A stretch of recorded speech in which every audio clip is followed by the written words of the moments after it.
close your eyes. Now think about love. Usually, when we think about love, we think of that warm feeling, the comfort and confidence of being cared for, the kind of pleasant attention we receive from our partner, loving gestures and intimate embraces. But love is actually measured by the extent that it can withstand both the good times in a relationship and the not so good times. That's what we want to talk about in this lesson. We're going to be talking about a Kabbalistic concept called love covers all crimes.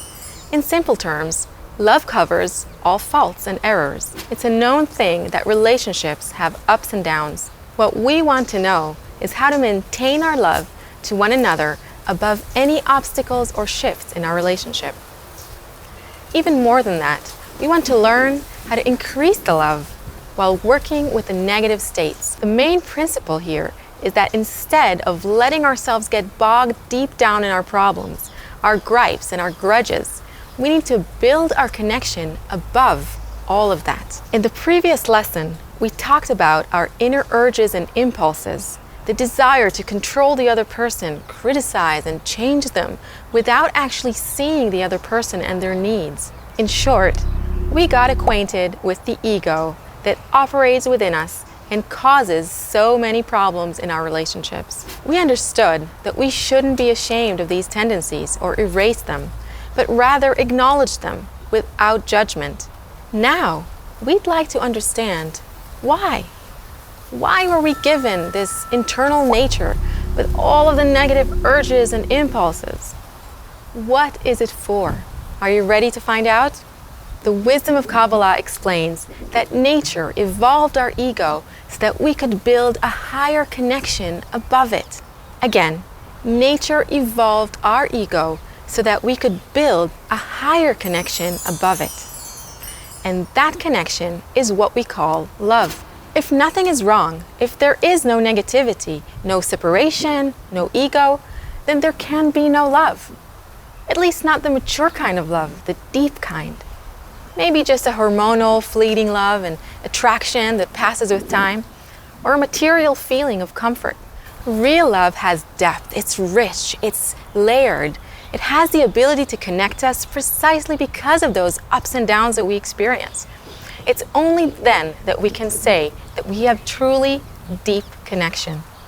Because every situation we overcame together has made us stronger. But in order for us to do this, we need to learn how to rise above those situations and rise above our ego. So how can we start practicing it? One very important principle we need to consider is this. My feelings towards my partner are my feelings. It's a reflection of my subjective approach towards them.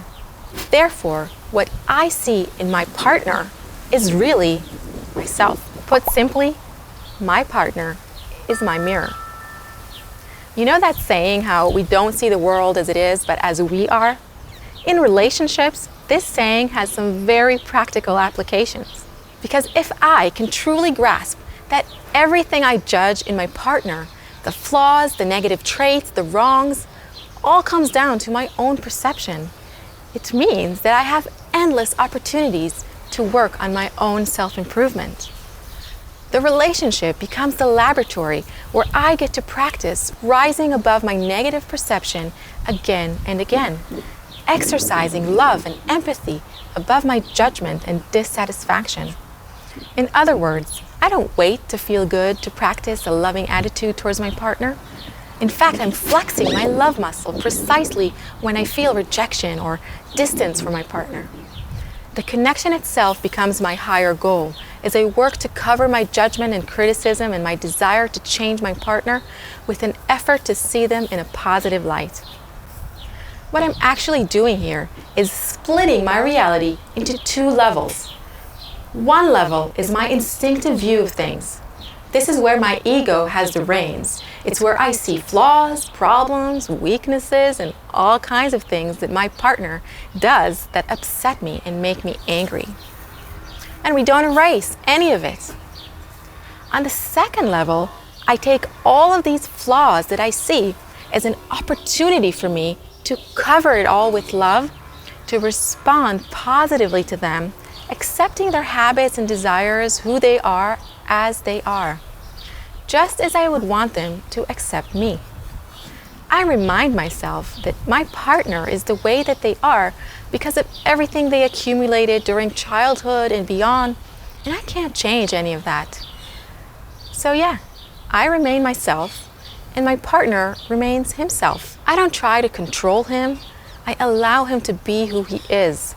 I'm willing to accept him as my dearest friend with all of the good and all of the bad. And he does the same for me. This approach is what creates a deeper loving connection. This isn't just a one-time thing. You do this over and over and over. Every time you feel that rage and criticism welling up, you work to readjust your approach. This can and will happen in tens, hundreds, even thousands of times until you've revealed and corrected your entire ego. In this way, you attain a method that helps you relate correctly to everything outside of you. Because once you've managed to do this with your partner, you can do this with anyone else. Relinquish your desire to control the other and judge them, and make room for love, for connection and empathy by rising to a higher level of connection. Of utmost importance is that this effort is mutual, because over time, if only one side is making this effort to do the work, then the other side won't have the fuel to continue. They'll just give up. So give each other an example of the right behavior and announce your concessions. Tell each other of your efforts. Giving an example is the best way to help your partner succeed too. It makes us partners against our common ego.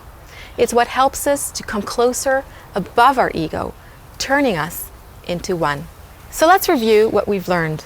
We learn that it's the unpleasant situations that can strengthen our love, but only if we use them as opportunities to rise above our negative impulses. We learn that the flaws we see in each other are the result of our own subjective perception. Every time they arise, we receive an opportunity for personal advancement. From judging and closing ourselves off within our limited perceptions, we move to expand our empathy, love, and connection towards the other person. And it must be a mutual effort. In the next lesson, we're going to discuss practical tools that can help us uncover even more of this shared space between us.